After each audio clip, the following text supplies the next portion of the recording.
first down, couple key possessions. Come to the post game, watch them teach some lessons. Say, what? I don't think them people are convinced. I say, call them, but they tell you how to read a blitz. They in cover 2. Tell me why they switch to cover 6 every Friday at 7:30. No, I cannot miss. Like, Hey, yo. Yeah, we live for the post game show. Bears Banter Talk Show. It's week 17. The Bears are 11-4, and this has become more than just exceeding expectations. This could actually be a Super Bowl run. You know, we got the Niners Sunday night. Let's talk about it. Bear down. Hey, let's get it going. Let's get it going. Let's go. Yeah. Let's go. We are the Bears shuffling crew. Shuffling on down, doing it for you. We're so bad. We know we're good. Blowing your mind like we knew we would. Oh, my bad. I had a flashback, y'all. I had a flashback. My bad. I was thinking about something real quick. Let's get it. Hey, but just before we turn the page, I wasn't here for the post-game show. I just want to go back on the Packer game a little bit real quick. Hey, you was live. You owe us this. You know, I was just telling the guys, you know, Soldier Field was straight up shaking. And I heard an announcer, I heard a guy on the score today, one of the hosts of one of the shows. He was like, I was in the radio booth. He was like, I literally felt the stadium shaking. So if he felt it shaking in the radio booth, I felt it shaking in the stadium. It was absolutely incredible, man. Absolutely incredible. It hasn't been that electric since 2018 when the Bears beat the Rams on that Thursday night or Sunday night, whenever it was. But it was absolutely electric, man. I didn't get home. Like I say, when I got home and laid down in the bed, it was 3:30 Sunday morning. It was just that much chaos and happiness. And it was amazing. It really was. And, you know, Packer fans can say the Bears act like they won a Super Bowl. It's not even about that. It's about that we have finally beat our rival 2 times this year. 2 times. And the last 4 games, if y'all look at it, the last 4 Packer games has came down to the last possession. Amazing. Mm-hmm. Absolutely amazing. Yeah, they beat us last year by 1 point. I mean, they beat us. They blocked the field goal. They blocked it on the last play of the game. Yeah. And then we beat them. Right, and we beat them with a final field goal to end the game.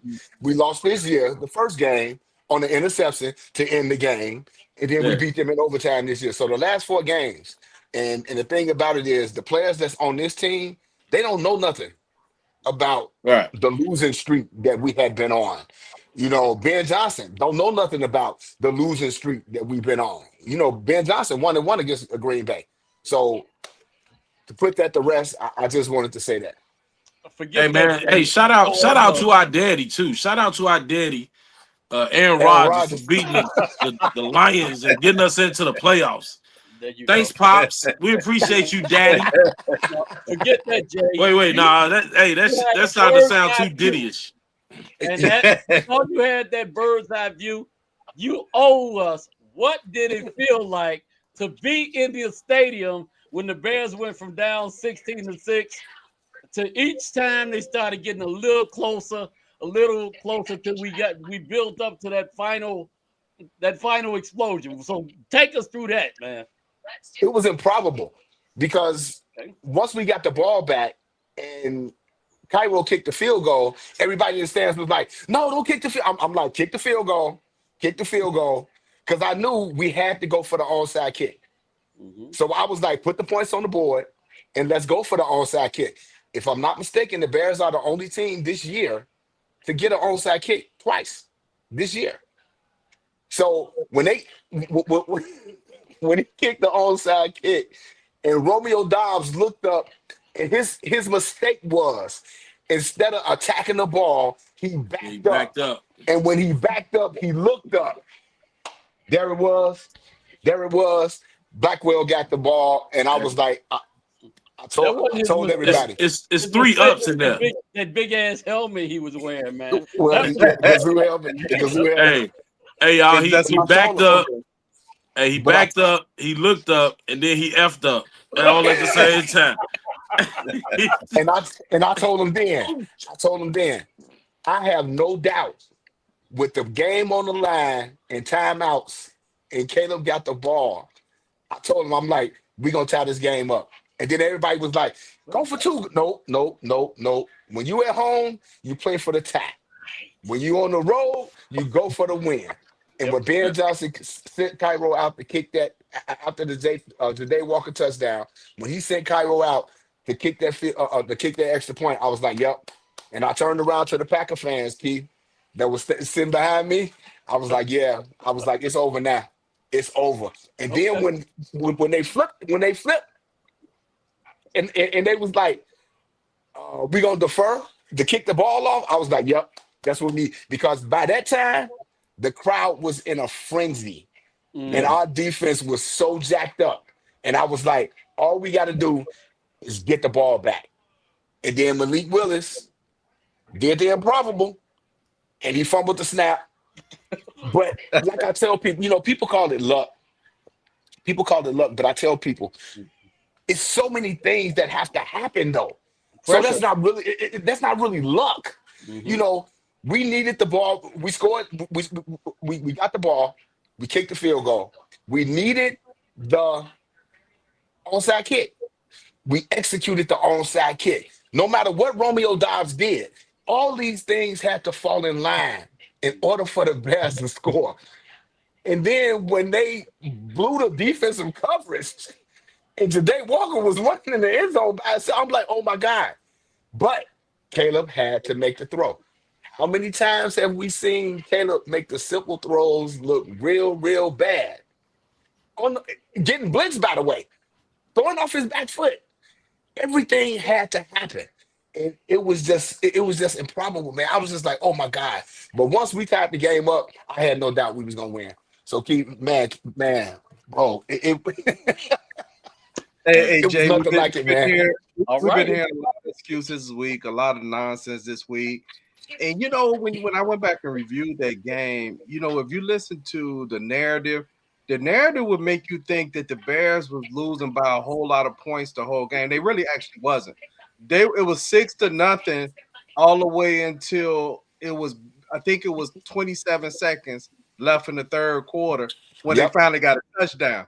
Yep. So this is why there's probably no sense of urgency as well, because you need one touchdown, you tie this game up until they got that touchdown with 27 seconds. But the narrative will have you thinking that they was leading by that score the whole game, and all of a sudden in 2 minutes, the Bears just rallied. That's not how it happened.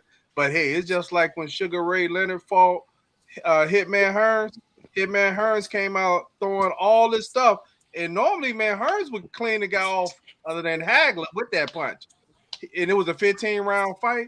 But when he got to the 12th round, Sugar turned the ties on him. Now it was a matter of could Hearns just hang on into the bell? But him being a fighter that he was, he got knocked out. Right? And that's how this game is, man. Who could close a game? And a game that close is the one who could weather those body blows and all that. And they shake it off when the ref start counting down, but that's what the Bears did.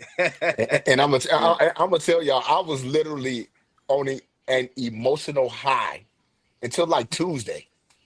Me and too. I'm so serious. I literally had to come down because when I went to work on Monday, as soon as I walked in, everybody just started clapping. They was like, Jay, and I was just like, I was literally on an emotional high. Brother, for like 2 days. I'm just 3 days glad after the game, man. About this before the game, and you were talking about how much they were willing to pay for your ticket. And I say, money don't mean everything. Forget that. Nah. Do you know how upset I would have been had I sold my ticket and not went to that game? And we talked about it as we were tailgating. We talked about it. Me, Ed, and Bruce, we was like, we came really close to like. I started to call them like, hey, y'all, you know what? Let's get together at somebody's house and we watch the game and sell our ticket. But I'm so glad I didn't, because man, that was an epic game, man. And I'm gonna remember that one for the rest of my life, for real. All right. Quick, you mentioned what Caleb did after the game. I mean, I know we're gonna talk about the game coming up, Packers game. I mean, what was you saying before we came on? You mentioned something about Caleb did something after the game. I said one of the best moments that I saw in the film review was that he ran around the stadium and was high-fiving all the fans. And that was kind of, and it was kind of ironic, whatever. But that was the same thing that Justin did on the last home game that he had when he was leaving. He high-fived the fans on the way out. And but it was more or less hey, this is my team. I just love the fact that they call this dude the Iceman, because when you really look at it, it's like it don't look like nothing bothers him. It's just like, okay, we need this. Let's go get it. And the people rally around him to go get it. Did y'all see the footage of him and Rome talking on the sideline when they was going into overtime? And he was like, "Don't worry." He was like, "I got this." He's like, "I got this."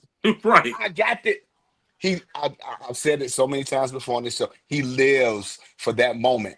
Right. And when this dude threw this ball to DJ and backed up and put his hands in his hand, like, bro, hey, come I on, tell man. you what, Caleb Come on, Williams, he's a marketing genius. So that whole throwing the touchdown pass, putting your hands in your little pouch, and then after we're doing the Iceman sign. The interesting thing about that, and he probably knew this, I'm not sure, I can't confirm, but that little Iceman sign of rubbing your hands, what that translates to in sign language is bear. Bear, yeah. I was like, oh my goodness. He probably already knew that. So that dude is going to make him a lot of money from continue to come up with different slogans and marketing things for the Bears. But right now, he the prince of the city. Yeah, hey, absolutely. But here's the other thing too. In talking about the name, the Iceman, when you go back and review the serial killers, the Iceman was a cold-hearted killer. That's where Stone Cold Steve Austin got his name from, the Iceman. So, and he has been killing. So, he's been killing. I think I've said this will be 17 weeks in a row that I've said this. I probably said it last year too. I don't understand the Caleb hate. I mean, he did what Mike said. The next day, literally less than 24 hours, he's out giving out food to people, and he got the little cheese. He got the cheese grate on. Great man. You know what? And he was. It was two people that stood out to me when he was giving it. It was a young guy that came up when he was outside when he was leaving, and said, "Oh man, I wanted to meet Caleb." And Caleb said, "Come on, man!" And he hug, and he gave him a hug, right? And the guy looked, man. He said, "Man, Caleb hugged me, man." Right. The other thing that stood out was a guy came with a Viking jacket on, and a hat, but he still was like, "Ooh!" But he still was generous to that guy, man. I mean, I mean, to me, I just don't understand that Caleb hate. And I know one of y'all mentioned in the post game where he let Jedi. Was it Jade Walker live with him until he found an apartment? Yeah. Until he found an apartment. I mean, that's a rookie, man, who, I mean, imagine, man, the vets are the ones who going to have you doing stuff. He was a last-minute guy, you know, man. And, you know, man, you talking about rookie. Man, you can sleep in the park if you want to. Right. Not just that, he would actually take him out for 3-hour, 4-hour workouts to make sure that he was sharp for his timing. And each time that just built more confidence in Jedi Walker. And so, that just goes to show, that coaching matters. I've been saying that for years. Coaching matters, man. And for Caleb to take an undrafted rookie under his wing like that, and to hear Ben Johnson talk about how Jade Walker works so hard, he was like, we could not put him on the practice squad, because if we put him on the practice squad, somebody's gonna claim him. He was like, so we had to elevate him. He's been on the active roster all season long to do what he did against our rival, the Green Bay Packers. Yeah, and you know what? It's interesting you said that too, because I was saying on the show, like, man, where has he been? And I thought about that too, because if you put him on that practice squad, because Moody is kicking for What the Commanders? The yeah, Commanders. he's kicking. He was here for a short brief when Santos was hurt. They put him on the practice squad again, gone. Gone. And I was like, and Ja'Day Walker really impressed me during preseason. Preseason. Yep. And I was like, man, how's this dude not? And I didn't know because I was like, where is this dude with this? You know, that little that Yeah. walking on water Jesus walk that he do after he scored a touchdown. And I was thinking to myself this week, I was like, dude, he can't be on the practice squad because somebody's gonna get him. He has been Right. on the practice. He has been on the active Yeah. roster all season. But check this out. When Caleb was giving away food, I don't know if you guys saw this, but he gave away his jersey from the Packers game. Oh Yeah, he did. Yeah. Yeah, Yeah. he did. Yeah. Signed it. So it's all signed up. And the guy walks in and Caleb sitting there eating. Dude almost knocked his drink over. He like, whoa, hey. And the guy, he's like, yeah, that's from last night. Take it. He's like, yeah, he goes nuts. Yeah, so I think not only that, man, I think we got a good dude leading the team. You know, somebody that people want to follow. He doesn't even remind you of a 2-year player, even though he makes some mistakes. You know what I'm saying? This dude's not even finished and polished yet. You know, he's not even finished and polished. Yeah. Hey, I ain't got my reading glasses on. Sorry, guys, I don't mean to jump in, but I'm 52 and I have patiently waited for 18.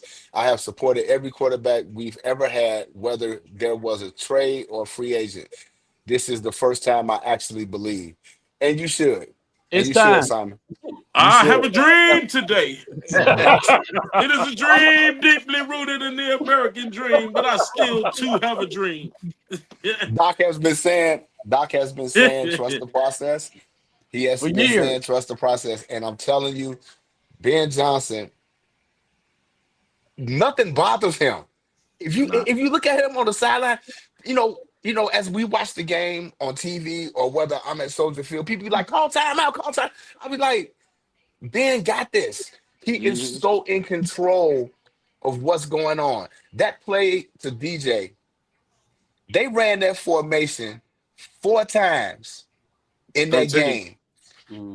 They ran that formation 4 times in the fourth quarter / overtime, and they ran the ball every time. And at that point, Ben was like, okay, now let's take the shot. We have somebody that's competent enough to be able, and don't get me wrong, Jeff Hafley, the Green Bay defensive coordinator, he called an outstanding game. He did. Called an outstanding game. He did. But when it mattered most, Ben was able to play chess with him, slash them 2 minutes in the fourth quarter, and then overtime. And that's what got us that win, man. You know what gets me about Caleb Williams? It's the fact that, first of all, he's deceptively larger and stronger than people think he is. So a lot of times these defensive linemen are coming through unblocked, and they're like, oh, I can't wait. I'm going to kill him. What's starting to happen is he's actually getting some of these guys to make some career decisions like, okay, you really want this smoke? Because he's putting these guys down and embarrassing them on national TV when they trying to get a sack, when they get free shots at them. So this dude is deceptively stronger than you think he is. He's deceptively faster than you think he is. And he's way cooler than you would think he should be up under fire as well. 6 come from behind victories in one season. That's an NFL record. Fourth quarter or overtime. So I'm putting my trust in Caleb. So let's go. Yeah, we know he has a long way to go, but he's doing this. So man, you imagine like what's going to happen when everything click, right? You have the game, like I would say, the Ravens game, the Cleveland game, right? That's the things that we look forward to because when you're looking at Caleb playing, how cool he is, and it's a good maturation when a coach knows that his quarterback is not going to panic in those moments as well. And I don't know if y'all want to talk about some of the things like what happened in the NFL before we got in this game, since there was so many before we get to this game, because there was so many games this week. But I want to match it up with the Bears game is a quarterback who probably needed a coach like this, and he had him, and that's Jared Goff. Jared Goff, and I'm just mentioning because the games is played, and he got Ben Johnson. He, to me, I call them the September to November quarterbacks. Mm-hmm. They play good from September to November, Mm-hmm. but when they get to December, when those games start, the pressure build up, quarterbacks feel like him fold. And one thing I think Ben has got is he has a quarterback that he knows is not going to fold in those moments. Because last year, Jared Goff down the stretch started throwing picks. I think he threw a couple picks in the playoff. And that probably helped convince Ben to say, let me go to Chicago. Let me go ahead and get up out of here. Well, we've been waiting on the Lions to start lining for the last 3 years. And it looks like the only thing it took is for their offensive coordinator, Ben Johnson, to come over to Chicago. Then all of a sudden, the Lions' identity of being that tough team or whatever, that ended up being what actually is their biggest flaw. Dan Campbell deciding to go for it all the time and coming away with no points in a game that close, and he kept doing it game after game after game. So the Lions just got right back to lioning again. And they welcome to do it, and I'm looking forward to letting them do it going forward. But now go back to that. Not Simon's comment. Go back to that last comment because I want to comment on. Yeah, the running game in Santos been money opening up the winning TD. The running game worked sold the play action because they could sell that they were playing for a field goal. And Paul, you exactly right. That's why Ben Johnson took the shot then, because they actually thought that the Bears were going to play to kick a field goal. So you exactly right. And it, like I say, they ran that same formation 4 different times in the last 2 minutes and in overtime. And they ran the ball the first 3 times, and that was the only time that they actually threw the ball down the field. And it's again, it's the Ben Johnson effect, man. This guy's amazing. He's absolutely amazing. It's called Marion Plays too, though. Oh yeah, Marion Plays. Absolutely. Y'all hear me talking about y'all hear me talking about Marion Play. You gotta marry the run, you gotta marry the pass. But here's the thing. It can be in the same formation. We had and so let's talk about this too though, because Monungai has been the steal of the draft. Yes, he right. has. And so with Monungai, they've been able to get Swift because Swift carries didn't change. He's only still running the ball 15 to 16 times a game, but things have started opening up because of the offensive line and Monungai and being able to play action pass. In the past, we've had offensive coordinators come in here and running play action passes and never establishing the run game. So you ain't fooling nobody. But now we got the #1 run offense in the league, and it's like we gotta play the run first. If not, that little 5'7" dude gonna come hit you in the mouth, and you ain't gonna be ready, right? And it's like the passing game setting up the run, the running game setting up the pass, and it's just like you gotta be balanced. You know, you gotta be balanced, or you're gonna get hurt. I'm impressed that you after all this year learned Cal Monungai's name, dude. I know the man's name is Menage Trois. I mean, whatever his name is. Man, hey, when you run the ball like that, he gonna make you learn his name. You're right. But the play on was it a screenplay where he got the ball on the sideline? He ran up the sideline. He ran up the sideline, and he purposely hit that dude because he was trying to stay in bounds. Ben has this team, you know, from September to now in December. Ben said this team is going to be playing their best ball in December. And you can just see the maturation from September I mean, we had 10 penalties against the Packers. We had 10 penalties, but you can just see the maturation from September up until now. And it's absolutely amazing. Ben Johnson, I've put my trust in this dude because he lets nothing phase him. And it's one of those things where the team has taken that same approach. Like, okay, yeah, we won that game, but now it right now our record is 0-0, and we trying to win the next game. And Yeah. it's a beautiful thing, man. Cash, shout out to you, man. Can you put his comment back up, Bernard? Cash, Uh, he said he a Cash. 49er fan. Yeah, he said a 49er fan. Yep, here we go right here. Hey, fellas, don't hate me. Niners fan here. I'm really impressed by the amount of turnovers the Bears get. My best friend's son is a hardcore Bears fan. Anyways, you seem like cool dudes. We are, because the bottom line is, Cass, guess what? We don't pull no punches on this show. If the Bears bad, they bad. but when they we've had many shows, go right. back in the past and go Guess back what, and look at Cass? when the Bears were bad shows. And guess what, Cass? And guess what, Cass? I still don't think the Bears are good. Are they No. decent? Absolutely. Do they got flaws? Absolutely. But this team still, to me, the most complete game this team has played was against the Cleveland Browns 2 weeks ago, and that's not saying a whole lot. That's not saying a whole lot. You know what? Well, the Browns have a good defense now. The Browns have a good defense. Yeah, they have a good defense. Yeah. But even when we played the Eagles and we bullied them in their own stadium, that We still bullied them. wasn't a We complete beat game. their ass. It's different. that still was not a complete game. So we didn't bully them. I'm still waiting on this team to play a complete game. They close, but it hasn't been a complete game yet. But I appreciate your comments. Keep coming on the show. Hit the subscribe button, and man, we welcome all fans. Yeah, hey, you know what? Facing this 49ers game, I'm sure when they made this schedule, they did not know that both of these teams would be 11-4, and both of them are playing for absolutely the same thing.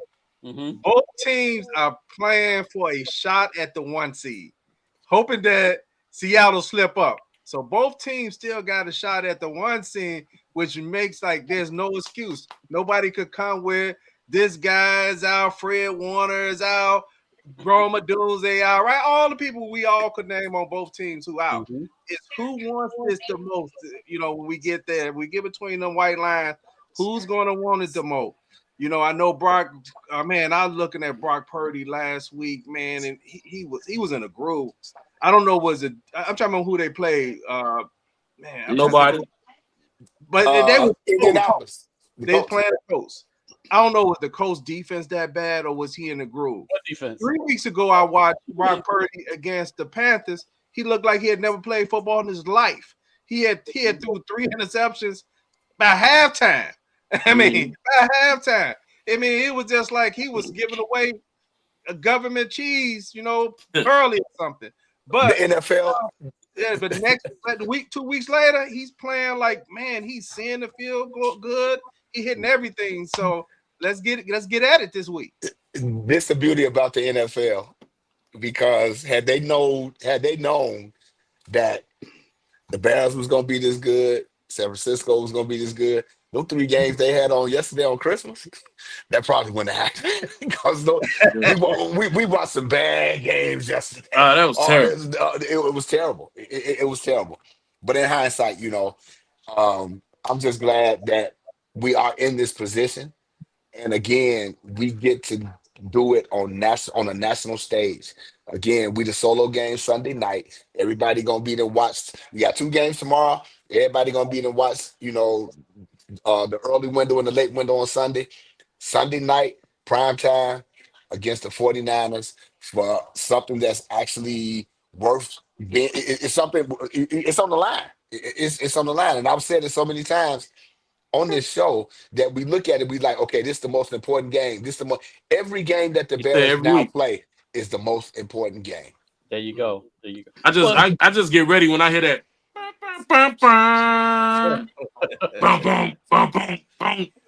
Oh yeah, it's game time. I'll tell you what's happening now is the narrative that's been out there for the entire year is that Bears aren't ready, and most of the reason that they're saying that they're not ready is because they're hating on Caleb Williams.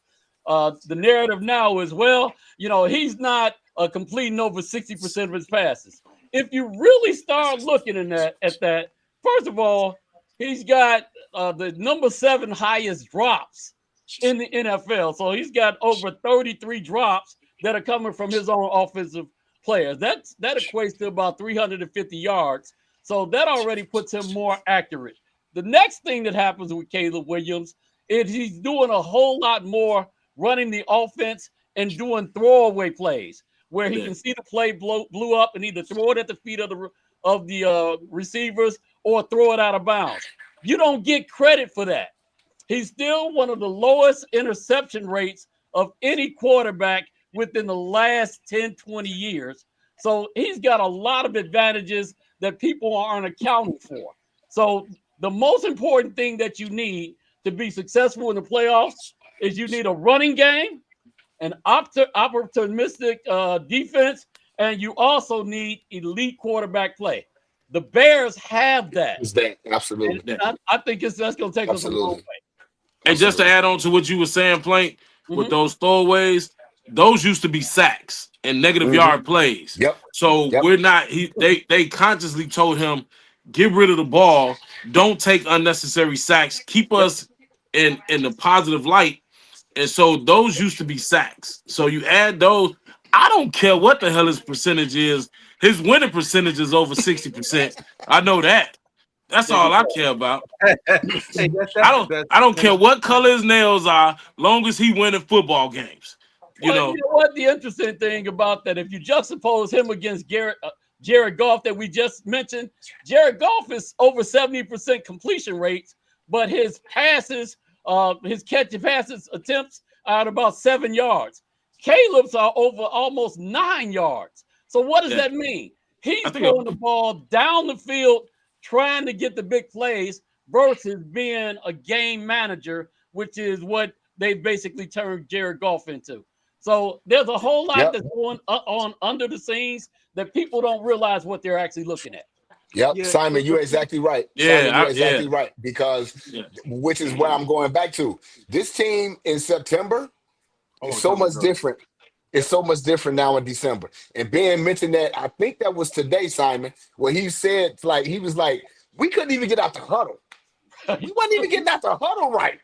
So for him for the progression that Caleb has made with this offense, and the sad thing about it is Caleb's whole first year was wasted. I know we need to move on, but Caleb's whole first year was wasted. So Ben had to come in and retrain not only the quarterback, but to actually teach a new offense.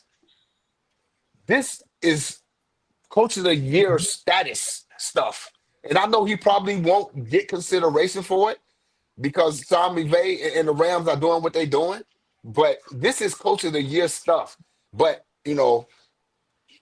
it's absolutely amazing what they have exceeded our expectations.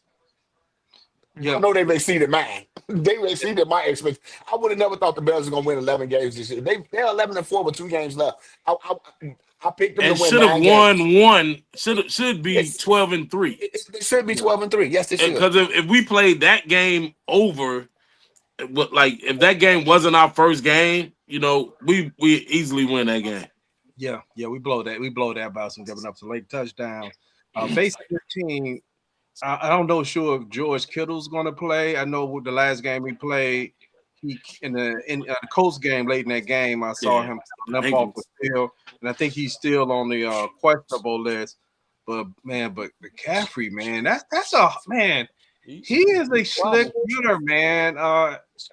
He's a real good runner, man. Even when you look at his size, he doesn't look the part, man. He's power. He's agile. He's fast. He could get those real tough yards when they need it. I know the Bears going to have to tackle as good as they can, and I'm hoping some of those linebackers, like what's his name? I forget the guy that came off the bench. DeMarco Jackson. I hope some of them get some time because they were tackling much better than what we seen last week. And I know it maybe could be a fluke, but I hate to have guys like that play that well go to 0 time other than special teams. So I'm hoping they get in because he's going to be a handful to tackle, and Brock Purdy look like he's back up to speed. So now we may get some relief because if Kittles if he end up being out, that is a blessing because CJ is not going to be able to guard Kittle. That's just a fact. Nope. He's not going to be able to guard Kittle. Correct. And with Kyler Gordon being out too, man, you might need to just put Nashawn right on him, man. And then CJ Gardner Johnson may not even play this week. And this 49ers offense is unique because you don't find many offenses that run through the tight end and the running back. So this is real unique. But I think Dennis Allen will be able to come up with a game plan. But it's still, again, to me, it boils down to, can we get pressure on the quarterback? Well, I've been saying it all year. Here's the other thing, too, though, Jay. I really don't want us to get a lot of pressure on Purdy because when you blitz Purdy, his main check down is the running back. Yeah, is McCaffrey. I don't want him with the ball. Shit, throw the ball to Brandon Jennings, man. Let him sit back there. Shit. That's you checking it down to McCaffrey. You like, oh damn, here we go. Because McCaffrey, I ain't gonna lie, he's a hell of a player. Yeah. Catching the ball out the backfield, running it. I mean, whatever. Man, I just don't blitz him too much or something. In a position where the number one tight end that they have to go against is going to be Jake Tonges, who was on the Bears practice squad for the last couple years. So he was. That's a tremendous fall off from Greg Kittle. So I'll take it. Yeah. Hey, what you're going to see is 2 great offensive mind coaches. I mean, I give Kyle Shanahan tall props. Absolutely. What he's done, been consistently. I mean, they haven't been able to win the big games since he's been there, but he has consistently had that 49ers team since 2000, maybe 19 or whatever. Had that team competing, been in the Super Bowl, I think twice. They lost both times, but he's had that team clicking offensively. And now on the defense, he got Robert Salas, that was the former head coach of the Jets. And I heard him talking about Caleb Williams, and he kind of compliment how difficult Caleb Williams is to sack. And he also said how Caleb could throw the ball from any place. So that's one of the things, too, that's scary when you play a guy like Caleb Williams is even when you think you got him in an awkward position and he looked like he's about to go out of bounds, you think the best that most quarterback is going to do is maybe they could throw a 3-5 yard check down that's right in front. You don't expect them to be able to throw the ball to a guy standing at the in the middle of the field by the field goal post 25 yards down the field. You don't think that. So that guy probably is coming up. And I think when you watch Caleb playing and we're just seeing some of this stuff, I saw a comment earlier, we have never seen a Chicago Bears quarterback that's able to do this. So I think if we could get our running game going against this 49ers team and do play our game plan, we should be able to, get this one. What you got, Plank? What you thinking? It's a little scary to me. I mean, the Bears running game is so dominant that 3-4 weeks ago, we were upset anytime the Bears started throwing the ball.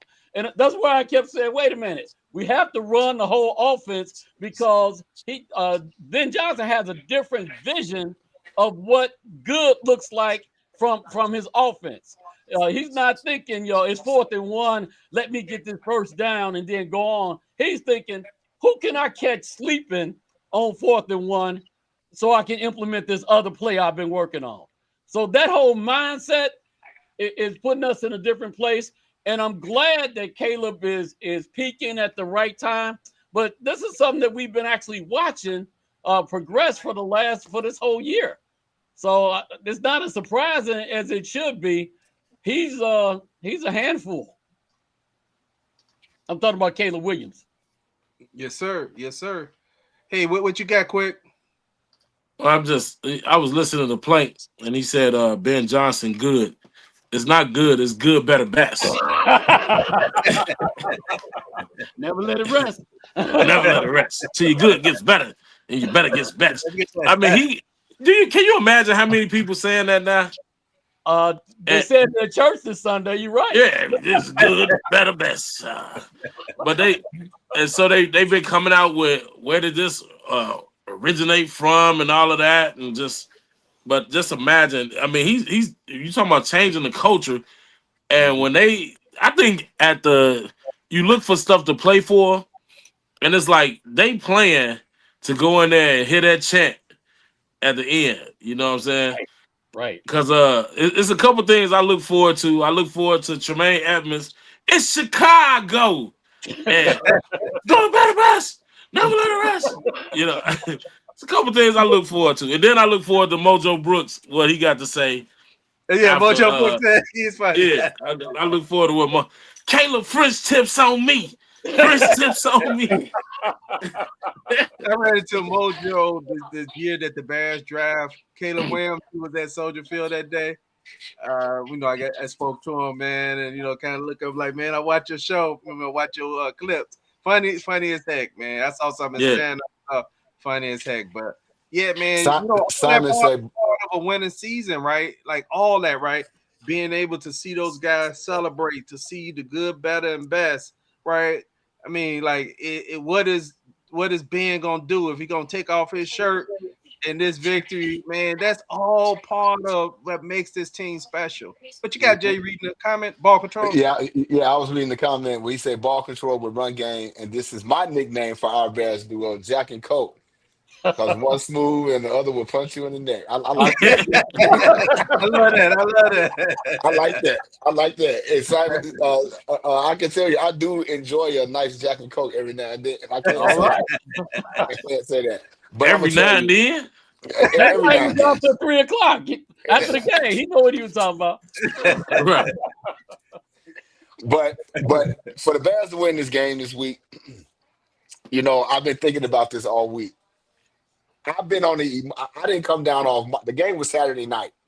Mm-hmm. I didn't get home till 3:30 Sunday morning. Me, myself, not even being a player, coming off an emotional high. It probably was like Tuesday when I finally settled down. And I was thinking about how are the Bears going to win this game? We are 2-11 in our last 13 games in San Francisco. And I was thinking, like, will the Bears be off of their emotional high from not only winning that game, beating a rival, and the way that they did it? Will they be able to come down off their emotional high and focus in on this game? And the first thing I thought about was Ben Johnson. And the reason I say that is because Ben's whole thing is like, once we win that game, again, we 0-0. All we got to do is think about the next game.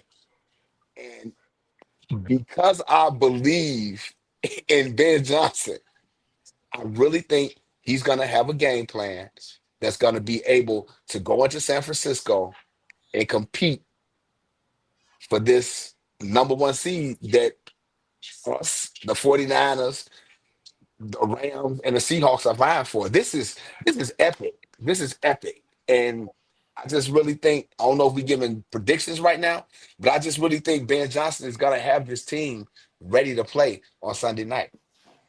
Wait, what's the number you said that us playing against San Fran? 2-11 in San Francisco. In the last 13 games in San Francisco. Because we 2-11. I thought we beat them last year. That wasn't last year. I think that was the year before last. Oh. In the opener where it rained. Oh, it rained, so yeah. That was 4 years ago with Justin Fields. Because was that 4 years ago? Yes. Was that? Wow, 4 years ago. We beat a couple. No, you know what? We beat the Rams last year. We beat the Rams last year. Yeah, we beat the Rams last year. Yeah. But I know we did beat the 49ers in an opener, a season opener. Yeah, when they were sliding in the rain. Yeah. I thought we played them since then. That was against Yeah, we did play them since then. In San Francisco, we got our tails whooped. But one of the keys to this year's success is that you have not seen any Bears takeovers this year. and we've been winning. Nobody's been saying they haven't been publicly posting that they've been going to the games and we taking over and all this other stuff, and we've been winning. That's all I gotta say. They might post up, yeah, we went to the game after. It was only like 3 of us or so, and we've been winning that way. So that's all I'm saying. Ain't been no takeovers. So stay your ass here in Chicago and watch the game on TV. Yeah, that's weird though. Quick, we haven't been hearing about a lot of takeovers this year at all. We've been winning, man. I'm telling you, ain't nobody been taking over nothing. We've been taking over because y'all ain't been taking over. That's what's happening. So y'all think the keys to winning this game is for us is going to be to run the ball, not turn it over, play good defense. That's going to be the keys to victory. I mean, what's the weather supposed to be out like that? I mean, I know it usually kind of rain a lot out that way during this time of season. The weather. Listen, it's only one key to this game, and that's going to be defense. Yep. That's going to be defense. We're going to be able to run the ball. We're going to be able to pass the ball. We're going to be able to do whatever our scheme on offense. Defensively, we're going to have to come to play. We're going to have to get turnovers. We're going to have to limit them on third down success rating, third down efficiency. We're going to have to create different ways to slow them down. But this game is going to come down to defense. It ain't. How much? Sunday night in San Francisco, 55 degrees. Okay. No rain. Precipitation is 10%. Wind is 7 miles per hour. So it's going to be perfect football conditions. And I just really think the keys for the Bears to win this game is they got to continue to do what you do. Mm-hmm. Ben has been one of those guys where he doesn't stray from what he do, but he might go a little left as opposed to running the ball 10 times in a row or 5 or 7 times in a row. He get one of those streaks where he did a couple of games ago where he threw the ball 18 times in a row. So, but his game plan is the same. Well, I ain't gonna say his game plan is the same, but his vision is the same. Whether he's running it or throwing it, he's continuing to marry plays. And y'all know that's been my word for years, to marry plays together, which is what he did against the Packers. He had the game plan with when they went into Philadelphia and they ran for 281 yards. Nobody saw that coming. So as long as he has the vision to do what it is that he feels that he's gonna outsmart Robert Saleh, that's what he's gonna do. Yeah, to answer your question, Bernard, I think the difference this week has to be Al Harris. What he's done with his defensive backfield is bait and switch, and he's got the DBs basically are playing ghost, making the opposing quarterback seem like their receivers are open, and at the last second, come and shut it off. Kevin Byard is leading the NFL in interceptions because of that. So I think he can get Brock Purdy, a time or two, getting interceptions, making sure he gives him a look that makes him think things are open, and all of a sudden turning that over to get a turnover. The other thing that's happening, we have such an advantage because Fred Warner is not playing. I don't think that San Francisco's defense is on the same tier as the Bears defense. And it's not like the Bears defense is really intimidating, but once you put in all the turnovers and the lack of a Fred Warner, that makes all the difference, man. Yeah, San Francisco don't turn the ball over. Their defense do not turn the ball over. So that is definitely in our favor. And they don't play the run very well. So maybe this might be a Philadelphia Eagles game plan to run the football downhill and to just, because the one thing about it, if you can keep Brock Purdy and the San Francisco offense off the field, that's a good thing. Yeah. So we'll see. Yep. Oh, I see a comment. Who wins the Who Ravens wins the game? Ravens game? I I don't think it's know saying because guess what? I don't uh, know. Guess what? Because this might be Snoop Hundley against Malik Willis. So I have no idea. I have no idea. No clue. Hey, No you know clue what? whatsoever. I want to regress when you said that, Jay, a little bit. Man, Jay, we saw some awful quarterback play yesterday on Christmas. Yeah. I don't.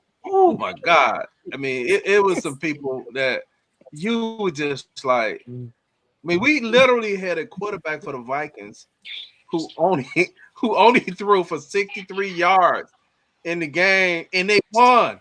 And I think they said if nobody has had that few passing stats has ever won a game in the NFL. Yeah. It may be historical, but guess what? Yeah. The The, NFL didn't the do us no opposing team, favors.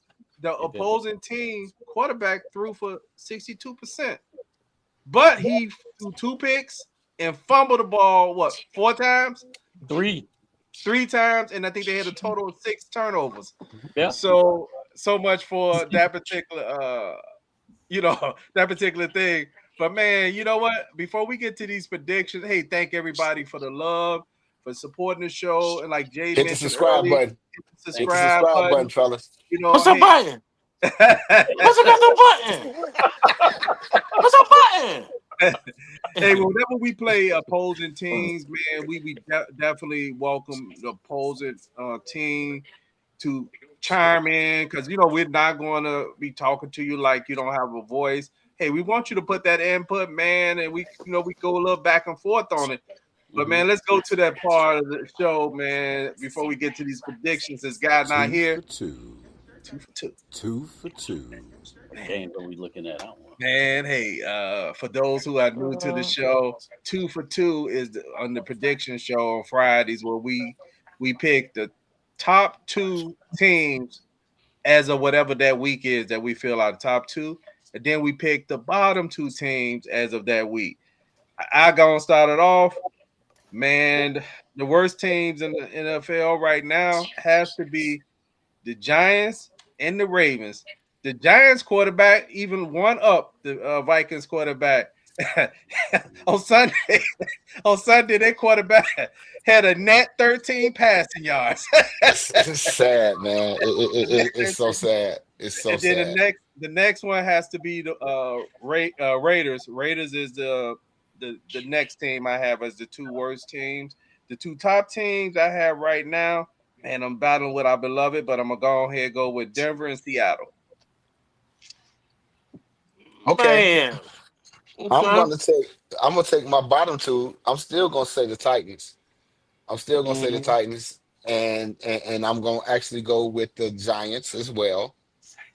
It's a 2A and a 2B because the Giants and the Raiders probably right around the same.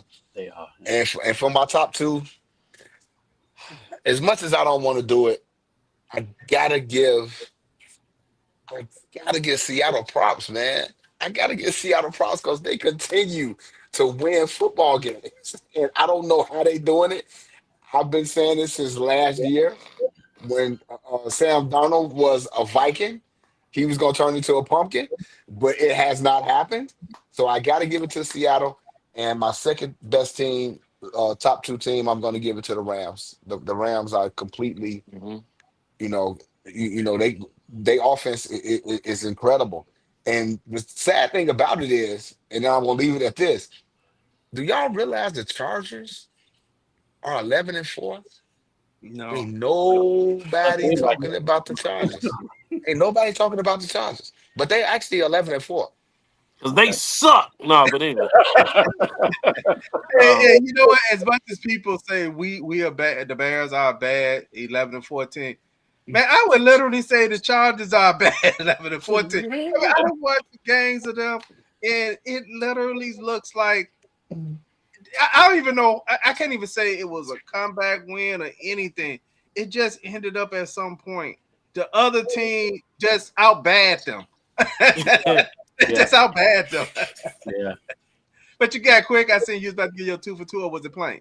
I'll go. My 2 for 2 is you got to go with Tennessee until something happens around there. They've actually won some games, but they are extremely bad.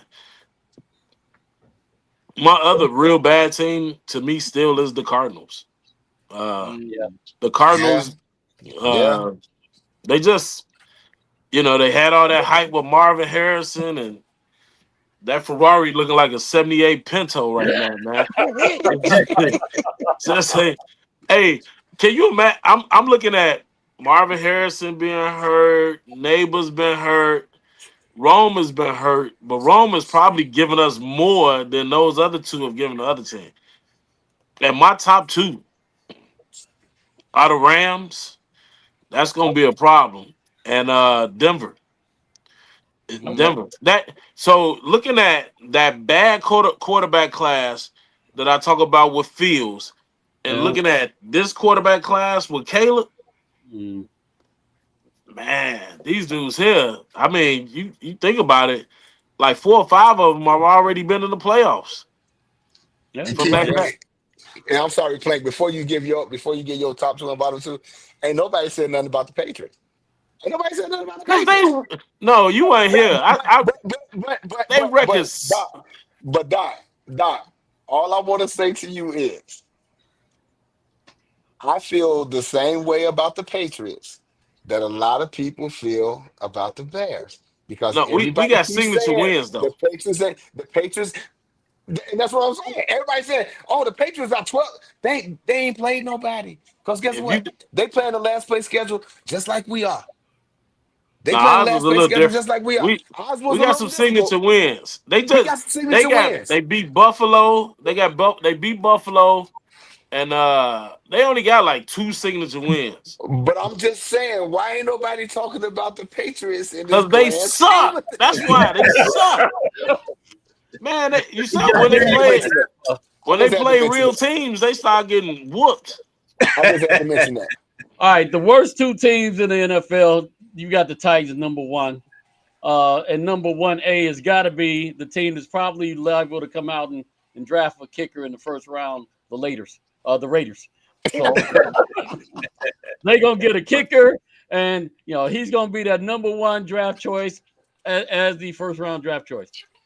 Joke, but they may as well. They're going to make a difference. The best teams I got, I'm taking the Rams over Seattle all day. The Me Rams, too. you know, Me too.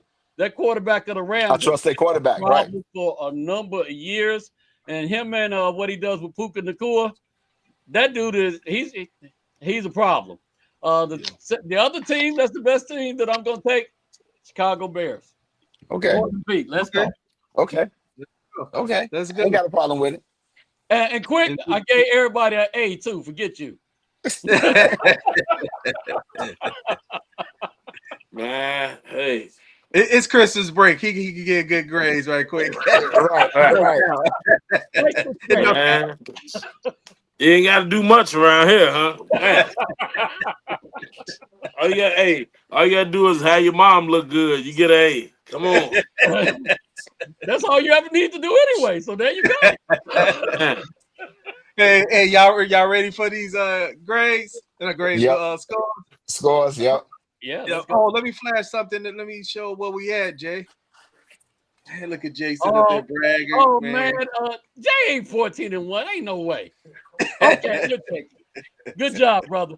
Hey, I just call it how I see it, baby. I just call it how I see it. Okay, all right. Nutty doing pretty good too. So he looking for ads for you too. Look, get back. He looking for a look, get back. Yes, he is. Hey, I did put Caleb Williams stats for the season. Caleb needs 300 yards in each game to get to 4. Yeah, so he'd be 600 to get to 4,000. I really think, I think it's irrelevant. He get there some season. That's fine. Right. Hey, look. Yards. Let me tell you this. Dak Prescott has about 4,200 yards this year. Guess what he's at? He's at home. He's gonna be watching the game this year. So yeah, give me 3,400 yards in a playoff. in a playoff, because you know what? At some point, when you really look at it, it's only a few of those quarterbacks that you look at that actually got 4,000. There's only a few of them that got 5,000, maybe about 3 or 4. Mm-hmm. Even Jameis Winston has a 5,000-yard season, but it was a losing season. So a lot of times, at a certain point, a quarterback start getting a certain amount of yards is probably because they're losing in that game and they're throwing for 400 yards and all that. If you have a running game, you're not going to. I mean, if you got a running game, you're not going to have a lot of 300-yard games, especially if your running backs are getting 150 to 180 yards on the ground. Why would you not let them get that? Caleb had about 5 300-yard games last year. He sure did. He sure did. And he hasn't had one this year because of the running game. 299 was the best that he got this year, and that was against the Dallas Cowboys. Yeah. Mm-hmm. And so there's really no need for 300-yard games, really, especially if you got two backs that's putting up almost 150 every game. Mm-hmm.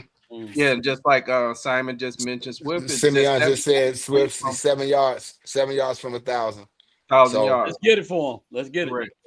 And it is possible we could actually have two backs with 1,000 yards. With 1,000 yards, we could have 2,000 yards on the ground rushing by our backs. That's a possibility. I don't know. David Montgomery mad. He want to come back to Chicago now. We don't want to. No, we don't want to. We don't want you. We all right. Hey, how that song go? You know, love don't live here anymore. Love don't live here no more. Right. Right. You abandoned me. You abandoned me. Love don't live here no more. Hey, I do got love don't live here no more. Guy just sent his score. Guy couldn't make it tonight. He had to work. Guy picked the Bears to win 24-21. Also saw a score on the broadcast. Yeah, I think he had the Bears winning. Who was that? Y'all can go and get y'all. Just want to bring up some of the listeners, viewers who put scores out there. Well, I'm gonna say I thought about this all week. And as I said, you know, coming off the emotional high myself personally, not even playing in the game, I don't know what these guys are feeling right now. And I thought about it a long time, but at this point right now, I just can't pick against the Bears. I can't. I've been successful so far this year, and I'm going to pick the Bears to win this game 38-35. Ooh, man, Jay, hey, I think what you doing. Yeah, I got the Bears winning 27-24. Okay, no, I like what Jay doing because I don't see this being a low-scoring game at all. I don't.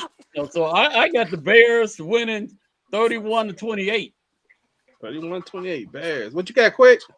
I got the Bears 28-25. Last second field goal. Cairo Santo tied up with 16 seconds to go, and it goes through and it's good. All right. Nice. I'll take it. Nice. Hey, so we have Simon who's viewing out on YouTube. He has the Bears winning, what was it, 27-21. We got Simeon Garcia. Is that how you pronounce your name? Simeon. Or maybe Simeon. I'm sorry. I've been calling him Simeon. Just hit us a yes. If it's I think it's Simeon. I think it's Simeon. Yes. I'm sorry. I've been calling him Simon all night. Yeah. CDE. But we from Chicago. That's pronounced Simeon. Is that Simeon Rice? Simeon Rice. What up? My apologies, bro. What up, saying your name. I didn't even see the E in it. Guy has the Bears 24-21. Quick has the Bears 28-25. Plank has the Bears 31-28. I had the Bears 27-24. And Jake has the Bears winning 38-35. Okay. There's not gonna be any defense play for Jay. You said yes. Yes. Okay, Simeon. Simeon. Simeon Rice is a 5'7" Hispanic dude. Yes, that's me. that makes a great kicker, man. Forget that. Let's go. Hey, so yep, he is only 5'7". Yeah. Yeah, that's all right. We'll take it.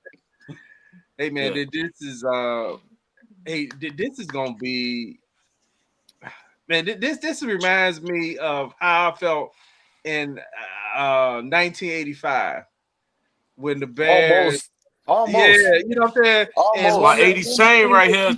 you knew that, you know what I'm saying, when people was still questioning, people don't forget, people forget that there was some questions about that 85 team too, where people were still doubting. It didn't matter how much they would dominate people, shutting them down. So that San Francisco game, right? That was like, man, come on, we could get these guys, man. This is no fluke. We get these guys. And I know, Jay, you talk about the 2018 game, and the one where the stadium was rocking was the 49ers game? No, that was the Rams. That was the Oh, Rams. the Rams. Rams game. I'm sorry, the Rams Rams game. game.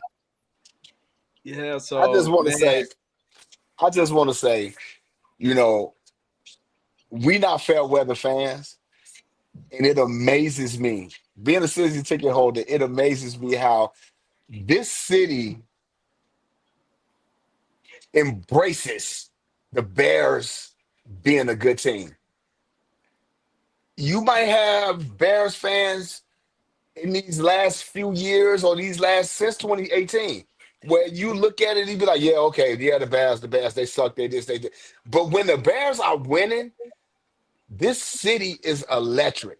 You got people being more friendly. It's I love it and I hate it at the same time because I'm a Bears fan no matter what. As much I have not missed a Bears game, home game, and oh my God, and they've been so bad. My wife be like, I can't believe y'all going to the game. We be like, hey, it is what it is. But to see like all the watch parties and the bars, that this game against Green Bay, it was amazing to see all over the city how these people embrace this Chicago Bears team. And that's what it is. When the Bears are winning, this city is electric. You go to work on Monday, everybody's smiling. Like, we done had 11 victory Mondays. What? Where they do that at? What they Well, do that not at? even that, Jay. The NFL as an entity is better when the Bears are Yes, it good, when is. the Bears are Yes, it competitive. is. Yes, it You is. start seeing those games shift and them wanting to put the Bears on Uh-huh. TVs Yeah. and these special Uh-huh. games. So, and you start seeing the creative artistry of the Chicago community writing songs like, "Bear Down, We Ain't Your Friend," and like Luke Scott putting the music out the Bears banner. We got a lot of stuff to offer people. Come on, Yeah, I'm yeah. excited about it. Absolutely. Absolutely. man, it Yeah, is we got that. wonderful. We got that Johnson and Johnson. You got that Johnson and Johnson. Man, I don't know. That dude was talking without taking a breath. I was like, man, how did he get to say all the doggone words? Yeah, yeah, yeah. Man, Yeah, it's amazing, man. It's electric, man. It's the city is absolutely electric when the Bears win, and I've never scurried from the Bears, but I'm so down for it.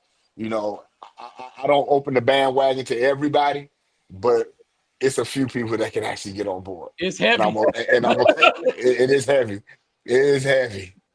It's let's start heavy. selling tickets. You Hey, know, hey I'm Jay, so glad, boy. it's been a good week. I just think about the other day. I think it was on Christmas Eve. I was out grabbing a coffee from Dunkin' Donut, and I was walking out, and this guy said he saw my Bears hat. He was like, "Man, I feel good every time the Bears win. Merry Christmas, guy. Merry Christmas." Yeah. There it is. And you should have told them, "We ain't your friends, better." But hey, my man singing that, he sound like the Leo choir on there, boy. Man, Shit. I thought it's it was the great though. Leo choir made that song. I was like, oh snap. Yeah, it's great though. It's great, man. Just to be in the city, man, electric like this with the Bears winning, man. Yes, It's just sir. absolutely great, man. It's absolutely great. Mm-hmm. Yep. Mm-hmm.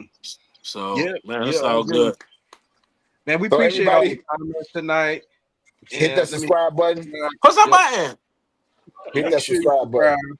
Leave that notification bell on so you get notified whenever we load up new content. And also, if you didn't get a chance to watch Christian Jones 2-minute drill, I know Quick you say that's a Yeah, Man, I can't come on that show. 2 minutes. The 2-minute drill.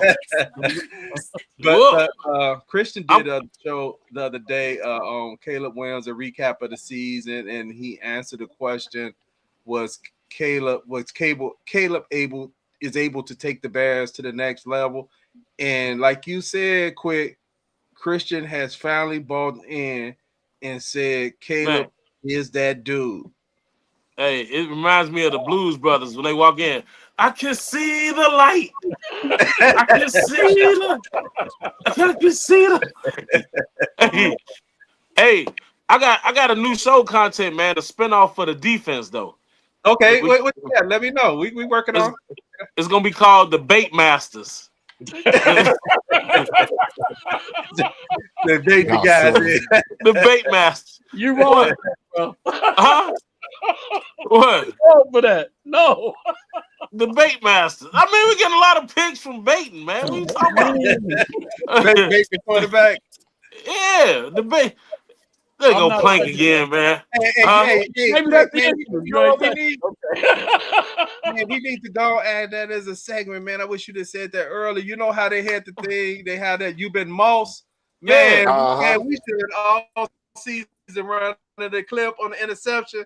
You've been baited, right? Bear That'd down. be, man, we gotta that'd be nice. We man. gotta be careful with that one. I don't Hey, know. so do I have anything else when we close out for the night? Maybe Yeah, we'll man. add that Plank, for the Plank, get your playoffs. mind out the gutter, man. Get your mind.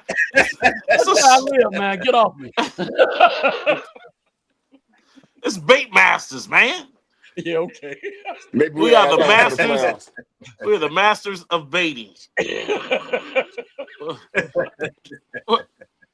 Nobody likes my show concept. All right, never mind.